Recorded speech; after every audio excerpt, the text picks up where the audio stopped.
Hi, I'm Rachel O'Mara, and I'm based in the San Francisco office usually.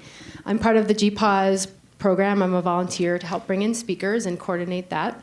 And today I'm really excited to bring in Dr. Leslie Carr. Dr. Carr is here to talk about why being present in any relationship is vital for emotional well-being and emotional health.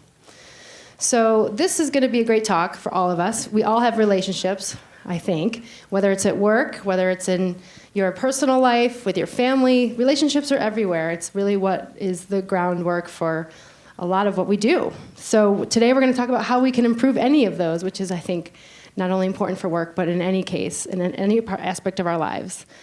Again, we'll look at things like the interpersonal science behind that, too. So that's part of what we want to bring out in the GPAWS program is what is going on in the world of learning more about this from a scientific standpoint, neuroscience standpoint. So Dr. Carr is going to talk about that too. And we're going to all learn how to be better listeners. We're going to learn how we can tune in, literally, to other people so we can feel more supported by our own presence. And I think that is a skill that I know I could use and get more of, and I think all of us would like to learn more of. Dr. Carr is a licensed clinical psychologist. She works out of San Francisco, and she's a published author for Mind, Body, Green, the newsletter, and the Huffington Post. So without further ado, I will introduce Leslie. Thank you for coming today. Thank you so much, Rachel, and thank you all for being here.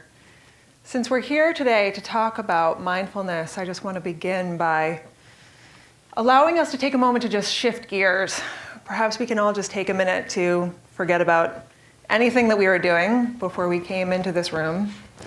Just give ourselves permission to not think about anything that you're going to do when you leave here. Take a minute to just feel your butt in your seats. Since I'm standing, I'm just going to take a minute to really feel my feet on the ground. And perhaps you can just give yourself a moment to allow your eyes to fall on anything that is in your natural field of vision. And just take a moment and look at it. Take a deep breath. For those of you who don't know what mindfulness is, I know a couple of you raised your hands before saying that this is unfamiliar territory for you. When we talk about mindfulness, this is really what we're talking about. We're really just talking about present moment awareness. It's a certain type of psychological state that involves thinking less about the past and the future and more about what's actually happening right in front of us. Unfortunately, it sounds so simple, but I think in reality, in the Western world, very few of us spend much time here. And what I'm going to be talking to you about today is how we can use that type of psychological attention in our relationships to be more present with one another and to make us better listeners. And it is absolutely not an exaggeration to say that using these skills actually has a measurable impact on our mental health and on the mental health of the people that we are having conversations with, existing in relationship with, and that kind of stuff. So without further ado, I want to take a moment just before we really dig in here to speak for just a minute about mental health in general, because I'm not here today to talk about mental illness.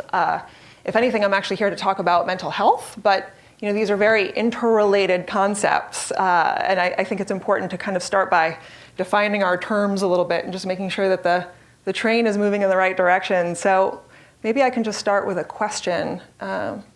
Raise your hand if you think of mental illness as being created by chemical imbalances in the brain. If you think of it as being a largely genetic or biochemical experience, perhaps you could.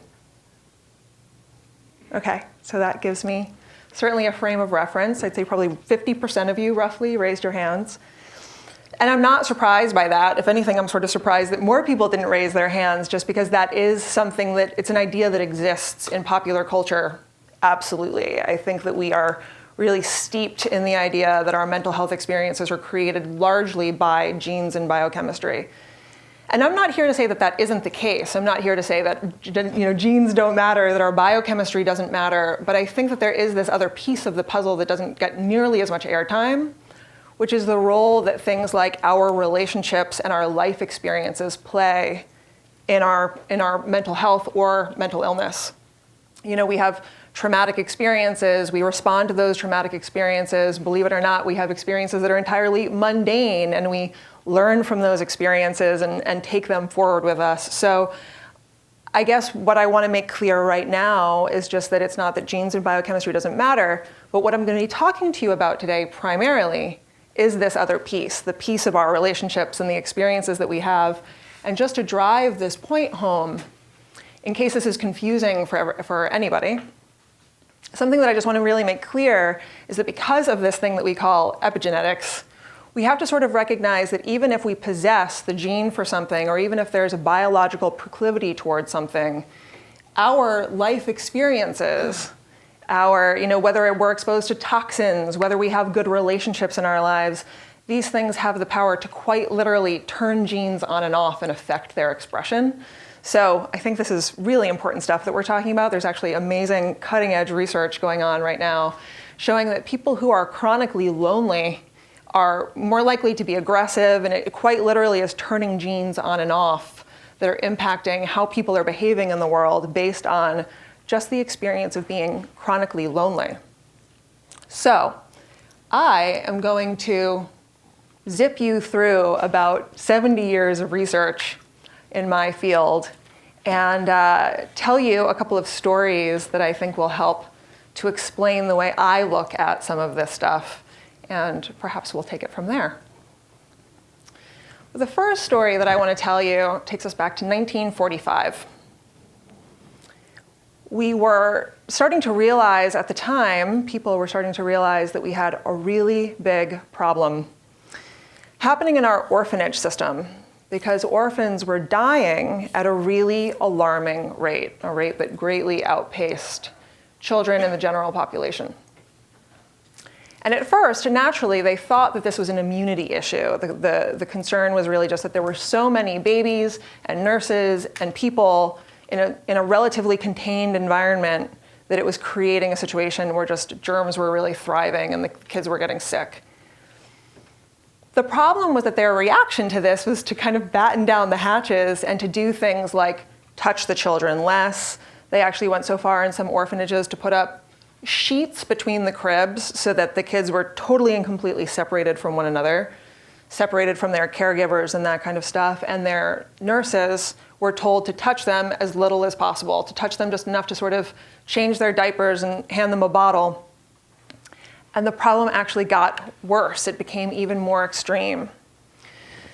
So, 1945, again, a psychoanalyst and physician named René Spitz decided that he wanted to take a look at this, and he created a bit of a, we actually wouldn't really call it an experiment today, but he wanted to investigate the situation by comparing the children in these orphanages to children who were being raised in the prison system by their mothers because their mothers had been incarcerated, because there obviously were a lot of similarities between these environments, just a lot of people in a small space, less access to things like natural air and that kind of stuff. And in the time that Dr. Spitz was reviewing this information, 37% of the kids in the orphanage, it was an American orphanage that he was looking at, 37% of the kids between the ages of 0 and 3 died, and none of the children in the prison population died. And when they looked at the data, what they realized was that the only difference between these babies was the fact that the ones who were being raised in prison were being raised by their mothers, there were people around, and the ones in the orphanages were not really having any contact with people at all. And it's definitely worth noting that not only were the kids dying, but for the kids who were not dying, they were really not doing very well. They were psychiatrically not doing very well. They had lower IQs than kids in the general population or the kids in the prison did. Eventually, they were developing physical disabilities because they weren't able to get around and crawl. And one of the reasons why this research was so groundbreaking at the time that it came out was because mothers in the 1940s were actually told that they shouldn't touch their children too much because it might spoil them. And this was one of the first things that made people really question that advice. Which brings us to the next major piece of research that came on its heels was a psychologist named Harry Harlow, who was working out of the University of Wisconsin at the time. And inspired by Spitz's research, he wanted to conduct some research with rhesus monkeys in environments where we could sort of more, control the environment a little bit more. And some of you might be familiar with this, because this is a little bit sort of Psych 101 kind of stuff. But what he wanted to do, he did a series of studies, and they began with what has been termed the cloth mother versus the wire mother. He created two environments for these monkeys. He gave them the option of either a wire mother that provided food, but no additional comfort or anything like that, and then the cloth mother that was made out of terry cloth that was physically comfortable but didn't provide any nourishment of any kind. And his theory, I guess what he was looking to investigate is, the theory at the time was that children really only became attached to their parents because that's where they got food and that kind of stuff. So his theory was basically that if these monkeys were the way he thought they would be, that they wouldn't express much interest in the terry cloth mother because it didn't actually provide them with any nourishment or any food. Now, it's probably not that shocking, but actually the monkeys ended up spending like 90% of their days kind of hanging out on this terry cloth mother, and then just running over to the wire mother to get food periodically whenever they were hungry. And perhaps even Harlow himself was not that surprised, because terry cloth is a lot more comfortable than wire. So I guess he felt the need to take things a little bit further. And he designed another study that made things just a little bit more extreme, where he would do things like scare the monkeys and then see what would happen. Once they had been hanging out on the cloth mother for a while and had become ostensibly sort of attached to it, what would happen if you took them out into the room, scared them, what would they do? And monkeys are often used, rhesus monkeys particularly, in psychological research because they display some characteristics that are similar to humans. And the monkeys did something that is typical of what humans would do, and they would run back to the cloth mother because sort of in the same way that you would see with children, that if like a kid is scared, it would run to its mom. The rhesus monkeys would do that with the cloth mother. Now, unfortunately, Harry Harlow did not like rhesus monkeys very much. He actually went on the record as saying that. So some of his research starts to get a little bit more and more disturbing, and if you're an animal lover like me, you're not going to want to hear what I have to say next. But in order to push the limits, what he started to do was he would take the rhesus monkeys and put them in isolation chambers for 3 months, 6 months, 9 months, a year, sometimes even longer than that. And the amounts of time actually really stop mattering, because the point is that by the time a rhesus monkey has been put in an isolation chamber for 12 months, it emerges really not the same. The monkeys, by the time they were in these chambers for a year, were behaving really bizarrely. They would rock themselves back and forth, stare off into the distance, and that kind of thing.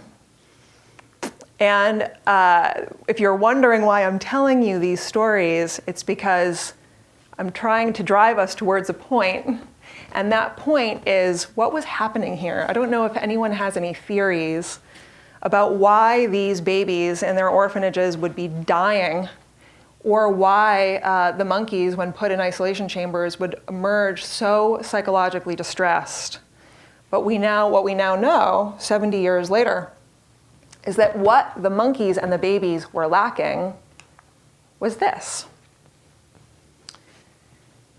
The photos in the images behind me are showing what we call in my field attunement.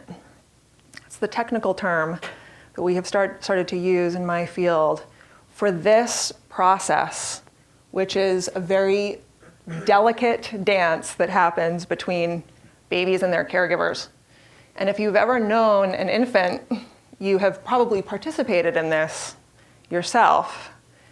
It turns out that even just these micro moments that happen in facial expression and the relationship that develops between a child and its caregiver provides an enormous psychological function in helping us to develop brains that are capable of things like psychological organization. Babies between about 0 and 3 months aren't really capable of this yet. It's something that's commonly referred to as the 4th trimester. But after about 3 months, once you get to 3 months, 6 months, 9 months, you start to see this dance quite a bit more. And what you start to see, or what we have come to realize is true about infants, is that this is literally how babies start to realize that they're separate beings psychologically from their caregivers and from the people around them. There's this complex dance that happens in facial expression that plays a really important role in who we are and who we become to be. And it's very closely related to this other thing that we refer to as attachment.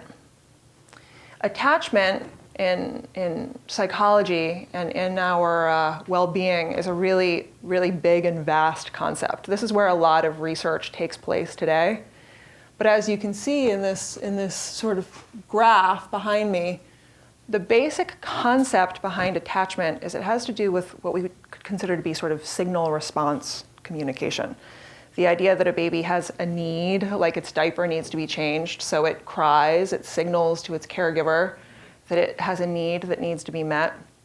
And in an ideal world, the caregiver meets that need, and over time, a sense of trust and safety develops, not just between that baby and its caregiver, but between that child and the world itself. There's this idea that, I have a need and that need can be met.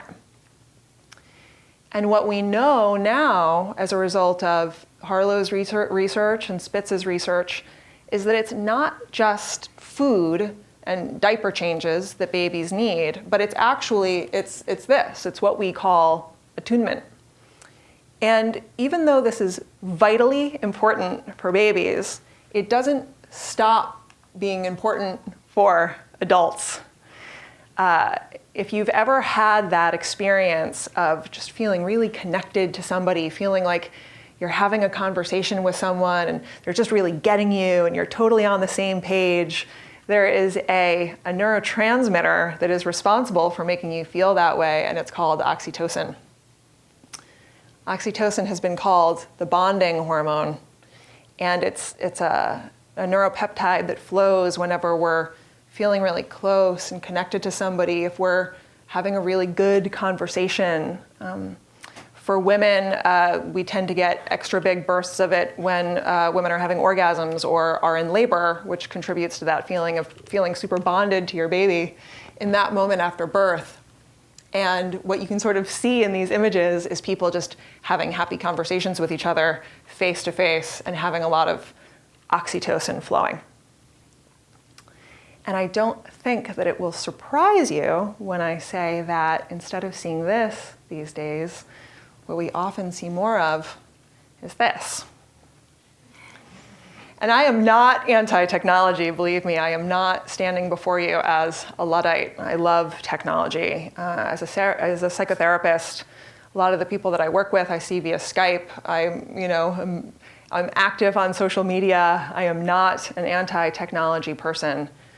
But I don't think I'm alone when I say that as we start to see more and more of this, that I don't think I'm the only person who's starting to become a little bit distressed by it and is maybe starting to perceive some of the downsides of just how much exposure to technology we've been engaging in lately. And I think that this, headlines like this are a pretty good example of that. I think these are the kinds of questions that we're asking ourselves more and more. And neurobiologically speaking, it's worth noting that part of the reason why technology is so satisfying to use is because we get these little dopamine bursts. From a neurotransmitter perspective, it's the same thing. It's the same sort of neurobiological reward that we get when we're playing the slots or doing cocaine. It's like it's extremely pleasurable to get a dose of dopamine.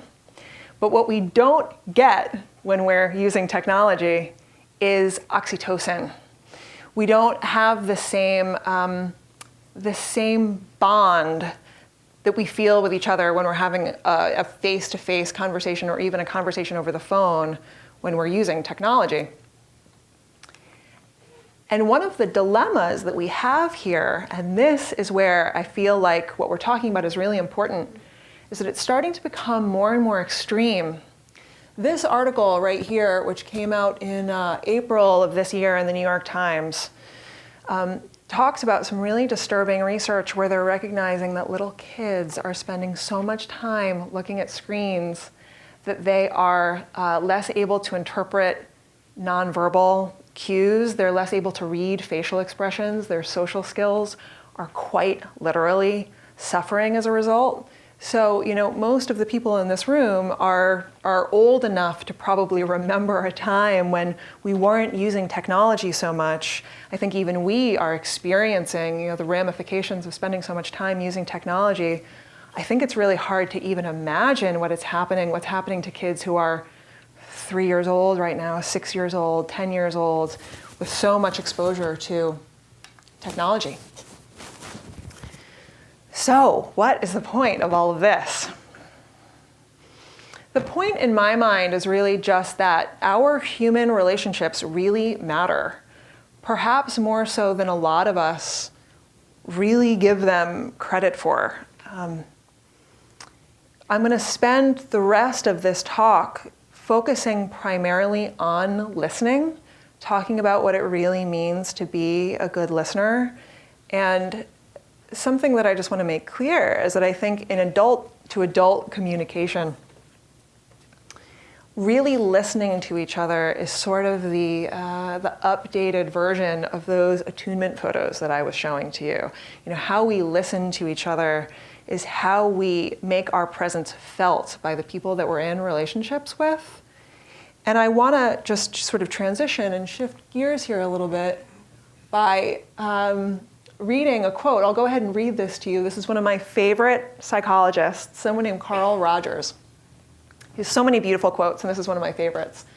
Sensitive, active listening is exceedingly rare in our lives. We think we listen, but very rarely do we listen with real understanding or true empathy. Yet listening of this very special kind is one of the most potent forces for change that I know. Now, something that is very cool about Carl Rogers is that he is the originator of something that has been termed active listening. It's actually sort of a code of skills. And it's something that's been tremendously influential for me in my work as a psychotherapist. But it also provides the backbone of what the FBI teaches its hostage negotiators, which I actually think is a really fascinating data point. The FBI created a course in 1979 called the National Crisis Negotiation Course. And since 1979, it has been the #1 course worldwide for training people in high-stakes crisis negotiation. It's what they use to train their own FBI hostage negotiators, but it's also anyone in the world who needs to learn about this for the sake of diplomacy or anything like that can come and attend this course. And the data is really outstanding. It has successfully contributed in tens of thousands of lives saved as a result of the success of this program. And all they train people in is active listening. The FBI actually tells its hostage negotiators to not try to troubleshoot the crisis or to try to convince, let's say, a hostage taker to do something in particular. They quite literally just train them in listening, rapport building, helping a hostage taker to feel heard and understood. And it actually works. It's effective at getting people to kind of soften and let go of their agenda. So we'll spend the rest of this talk speaking a little bit about active listening and what it entails. To begin, we'll just say that active listening includes sincerely trying to understand another person's opinion or subjective experience, respecting the other person's feelings and experience, expressing empathy, and building rapport. And what it doesn't include is being judgmental, which is sometimes easier said than done, but it's a goal. Rushing the process or the conversation. Problem solving or patronizing. And I have, over the years, isolated 6 specific steps that I think are particularly important when we talk about listening and when we talk about active listening. And just one by one, I'm going to bring you through them. And afterwards, we'll transition into the Q&A. So if you have any questions, we will have more than enough time for that. But the first one is making eye contact. And something that I want to bring you back to is just when at the top of this speech, when I was just kind of inviting us to really get present and just to focus on what was actually happening in the moment. This is really our first opportunity, I think, when we're having a conversation with somebody to really bring things back to a place of mindfulness and to remind ourselves that we don't have to be multitasking and we can really be paying attention to what they're saying. I think making really good eye contact, the point is not necessarily for it to be creepy, you don't want to be staring at somebody, but by making really good eye contact, you can allow yourself to just kind of forget about other things, right? You can really focus on making eye contact and stop thinking about what you need to do, your to-do list, what you're going to do after you're done with the conversation, whatever the case may be. And part and parcel of that is what we call mirroring an effective facial expression. This is also a little bit like those attunement photos. It's worth noting that this is something that people do naturally, so it's actually not something that we have to work super hard at. But a really good example of where this is important is just that if you were telling me something that was really sad or something that really bummed you out, and I was looking at you with a really big smile on my face, that would be super creepy, right? So the goal is really just to kind of get in tune with the moment. And if you're talking to somebody who's telling you about something that makes them feel sad, just kind of, dig in that vibe a little bit, kind of going with it. This is a really big, important one.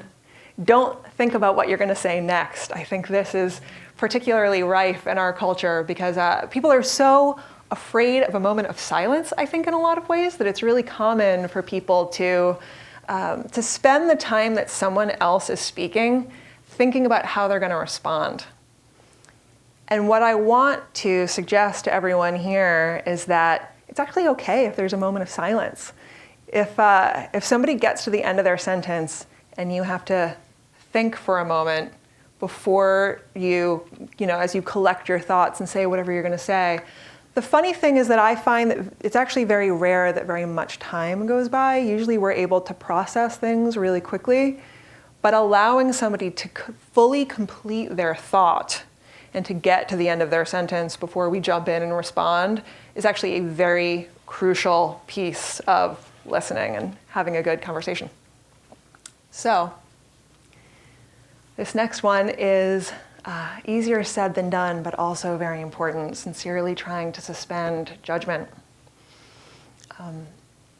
One of the things that I value most about my experience of having become a psychologist is really fully having the opportunity to recognize how much people's perspectives vary from one another.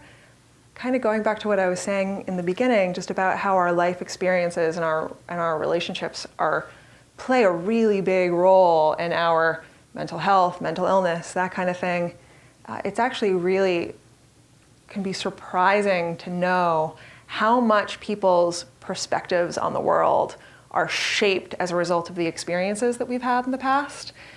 So I think just if we even notice ourselves feeling inclined to judge another person, it's a really important and valuable time to just take a step back and to recognize that you think whatever it is that you think because of your own life experiences. Whoever it is that you're talking to is, has lived through an entirely different universe of life experience. And the goal in a conversation is really to seriously try to understand, and you can't really do that if you're judging someone. I mean, if we kind of take it back to the FBI hostage negotiation situation for a moment, it actually wouldn't really be very effective conflict resolution if the hostage negotiators weren't sincerely able to suspend judgment and try to understand what a hostage taker is motivated by. What are they really motivated by? What do they want here? So trying as much as possible to suspend judgment is really important. Asking clarifying questions. This might sound a little bit obvious, but it's related to the piece right before it. If you don't understand, then it really is your job to just ask questions until you understand. And I think it's can be really good for us to remember, keep in mind that when we're listening, there's really no such thing as asking too many questions. If you're really not understanding what's bothering someone, just ask more and more questions. And finally, this one is really important too, just making statements that prove that you're paying attention. I think one thing that's a little bit unfortunate about listening is that just because we are listening doesn't necessarily mean that the other person is going to feel like we're listening or is going to feel heard. And the goal is truly to make sure that the other person feels heard. So, even if somebody's talking all about how overwhelming they are, or how overwhelmed they feel, they're complaining, they got so much going on, something as simple as it sounds like you feel really overwhelmed, kind of distilling it into something can be really helpful. So, again, I just want to conclude today by saying that I think that everything that we're here to talk about today is really important stuff. Something that might be interesting for a lot of you guys to note is, I know this stuff can be really confusing to people, psychiatrists, psychologists, that kind of thing. Psychiatrists are medical doctors. They're the people that write prescriptions. As a psychologist, I don't have prescription privileges. Pretty much everything that I do in my work is related to the conversations that I have with people, my ability to listen, to be present with them, to express empathy. And it's not to say that that's all that I do, and I'm not suggesting that anyone here go out and practice psychotherapy without a license, but I have years of experience under my belt that have shown me that it's actually really surprising how much better people can feel in general when they have a conversation with somebody where they feel heard and they feel understood and that they feel like that person was able to be present and to listen to them without judgment.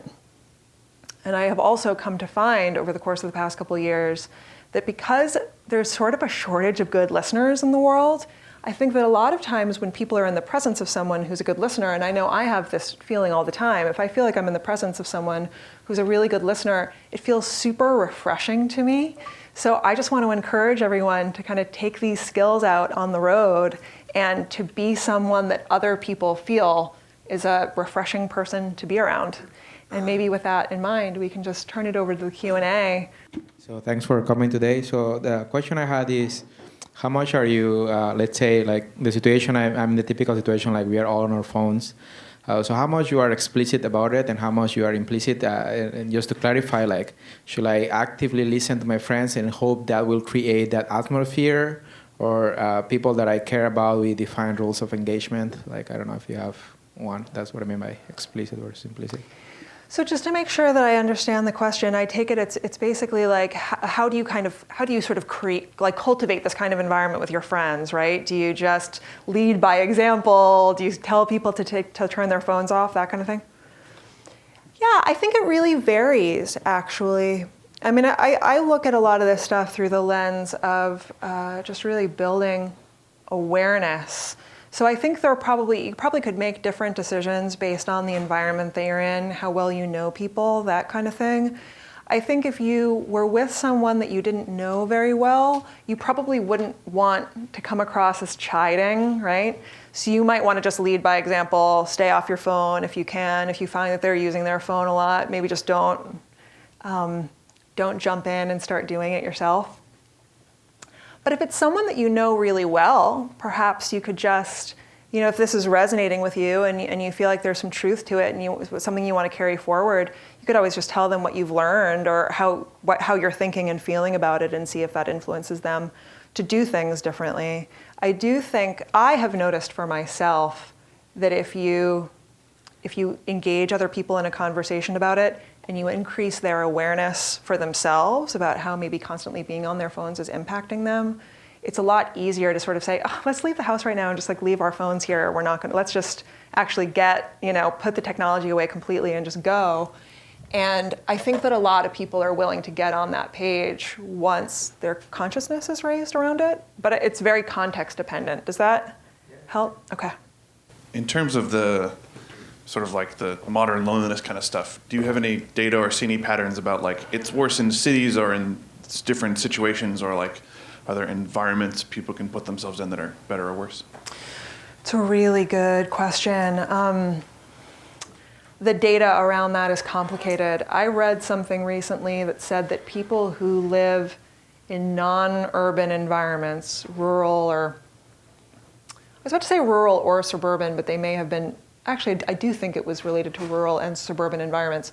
They were saying that people experience greater degrees of loneliness just because they're physically separated by other people and not existing with as much community.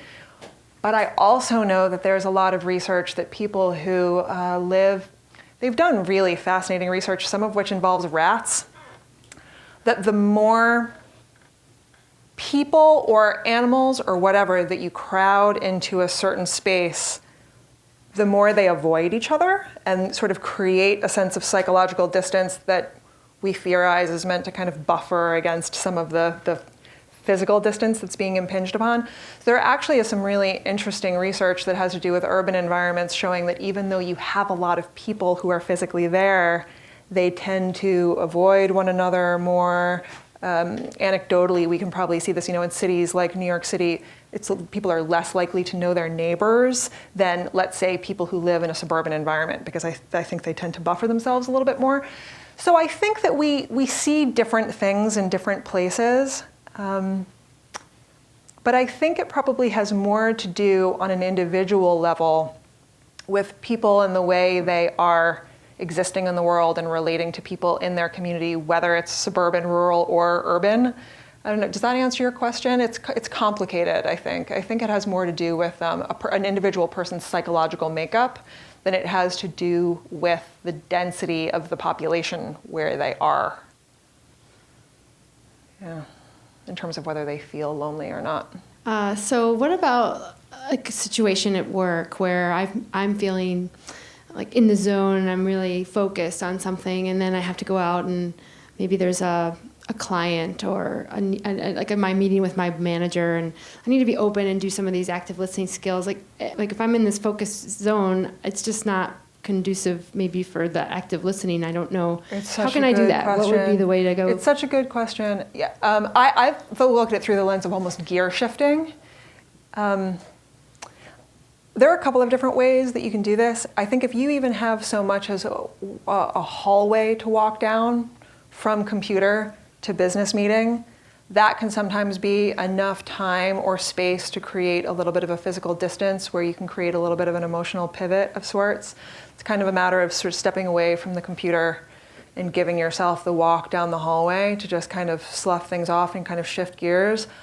A lot of it is intentional in my mind, that if you create the intention on that hallway walk to shift gears and to try to be more present, you can even use the walk for those of you who are familiar with different styles of meditation. There are seated meditations where we close our eyes and do that kind of thing, and there are walking meditations where we just walk and focus on the feeling of our feet on the ground. That's a little bit more akin to the sort of mindfulness-based awareness exercise that I brought us through right in the beginning of the talk. The idea that you can turn on this kind of awareness anytime you want just by sort of making a decision to do so. So if you have the opportunity to take a walk and just shift gears, you can do it that way. And if you don't have the opportunity if you don't have that hallway, I would just say as you turn to speak to someone and they're starting to talk to you, just give yourself a moment to just, look them in the eye.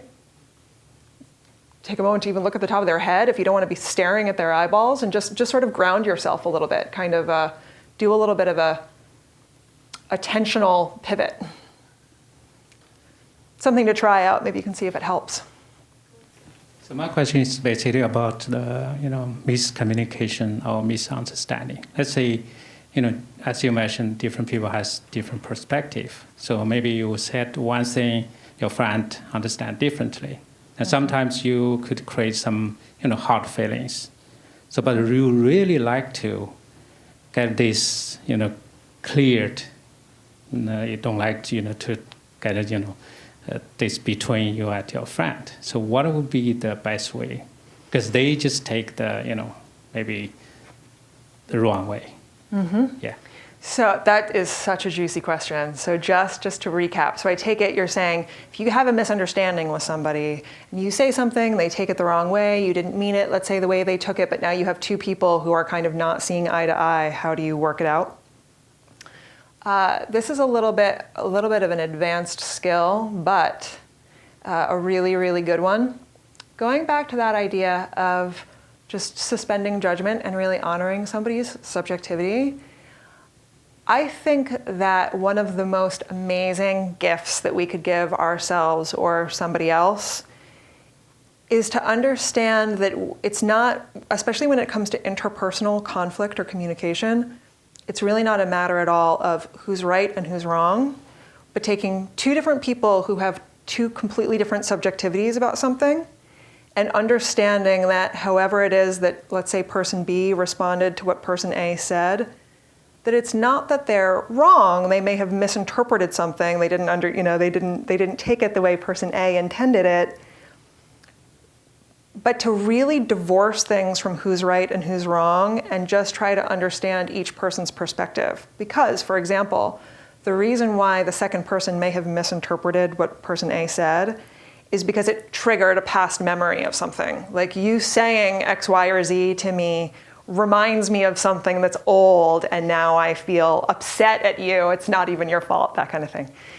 So just trying to understand why the person took it the wrong way and then explaining that despite what that person thought that you meant something else, and just honoring both persons' subjectivities usually is, I think, probably the best way to resolve a conflict rather than feeling like, but you're wrong to have interpreted that way. That's not what I meant, therefore you're wrong, for having interpreted what I said in that manner.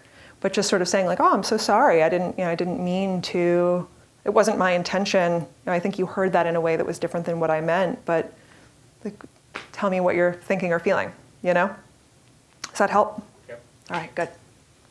How could someone who is a good active listener effectively engage with someone who is not? Whew, that's a good one. Oh, that's a really good one. And actually, don't step away for me, Rachel, yet, just in case she needs that mic back. Because here's what I'm wondering. So I take it that you're thinking of situations where someone is doing a really good job of listening and the other person is really kind of running roughshod over them and doing all of the talking. The first thing that I think of is potentially maybe needing to interject more than feels natural to you.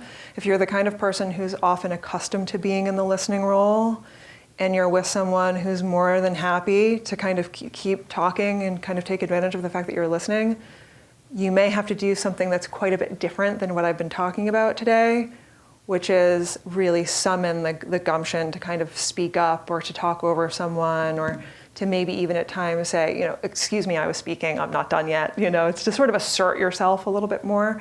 That in some ways could be the topic of a whole different speech, how to assert yourself in that way. But I guess I would say that I don't think that just because we've been talking about the benefits of listening today, that it's always our job to listen and never assert ourselves or never try to be the one who's speaking or having an opinion or expressing that opinion. Everyone deserves a chance to, everyone deserves a seat at the table. So yes, I would not want any of this material to be misinterpreted in that way, but it might be time just to speak up for yourself a little bit more, whoever that person is. So I find as a recently new parent that some of the most complex relationships I have are within my family, and sometimes even with my kids. What does it look like to sort of get on the same page with your kids by doing this sort of active listening, rather than saying, no, you're not supposed to do that, to really make them feel heard and to figure out some common ground so that you can move them towards a place where they kind of are behaving in a way you think is appropriate without kind of judging them. It's a good question. How old are your kids? 1 and 2.5. Okay. But they grow fast. Yes, they do. Yes, they do. And you're planning ahead. I like it. So I am not a parent and I'm not a parenting expert, but I'll tell you what I think of when I think about that question. There are 2 things primarily that come to mind. One is that you do, for better or worse, as a parent, have to be the parent, right? You're going to have to sometimes tell them that it's bedtime or tell them that they need to do something that they may not want to do. And I don't necessarily feel like a parent has to be, a perfect active listener, let's say with a toddler who's throwing a tantrum. But I think where these skills could be particularly useful in parenting, and especially parenting any child who's getting to be old enough to express an opinion or whatever, is just to, in certain circumstances, honor the fact that that kid is actually responding to something. I think one of the biggest problems that we have, sort of nationally speaking, when I look, and this gets more into issues related to mental health, mental illness, sort of on a national scale, something that I think is a real shame is that a lot of times when kids are, let's say, acting out, like behavior that's traditionally considered to be acting out, a lot of times that kid is just going through something, and the adults, the parents around them, their teachers, are more concerned with getting the kid to behave than trying to figure out what it is that's going on. So as your kids start to get a little bit older, and I wouldn't necessarily apply this to, the tantrum that happens in the grocery store aisle because they really want, the fruit roll-ups or something. But if you start to realize, especially if you're starting to see a pattern around a way that a kid is responding, let's say they're starting to kind of act out, or they're becoming a little bit problematic in some way, getting super curious. What is happening with this kid right now, and what is he or she responding to, and how can I maybe honor his or her subjectivity and just get really curious about what's happening rather than just trying to get them to do what I want them to do. There are going to be times when you're going to have to do that, right? You're just going to have to be parental. And knowing when to do each of those things is where things get maybe a little bit more nuanced. But I do think there's a lot to be said for getting curious about why kids are acting the way that they do, and trying to figure it out as opposed to just trying to make it stop. All right, so when we have issues or talking to other people and we're triggered, there's like a conflict or you don't want to speak to someone specifically, how much of that is from my own experience, from what my history is and maybe my family, versus like the actual moment and me speaking with that person? Is it both of those things? Is it like, how does that relate? Say that one more time. I'm not sure if I understand. Yeah, so if I'm in a conversation with someone, engaged in a conversation, and I'm just triggered, like something lights up and I'm all of a sudden annoyed or like, wow, how could they say that, or have a reaction. Mm-hmm. I'm wondering in the moment how much of that is from something in my past versus in the moment. That is super context dependent, and I think really varies really depending on what the circumstances are. I think that we have moments all the time where we feel triggered by something that somebody said to us because that person is being an asshole, and sometimes when we're feeling triggered by something because it's really activating something deeply personal for us, and maybe we're overreacting a little bit because something is getting triggered that's deeper. That is, it would be very hard to come up with a ratio that's attached to that. That is generalizable across the board, because I think it's so unique to every single individual moment that people live through. But I think even just being aware of the fact that it happens is something, knowing that it's not always what's happening in the moment is sometimes triggering something historical that's good to know. Dr. Carr, thank you for coming in today. Really appreciate it. Thanks. Thank you. Thanks, everybody.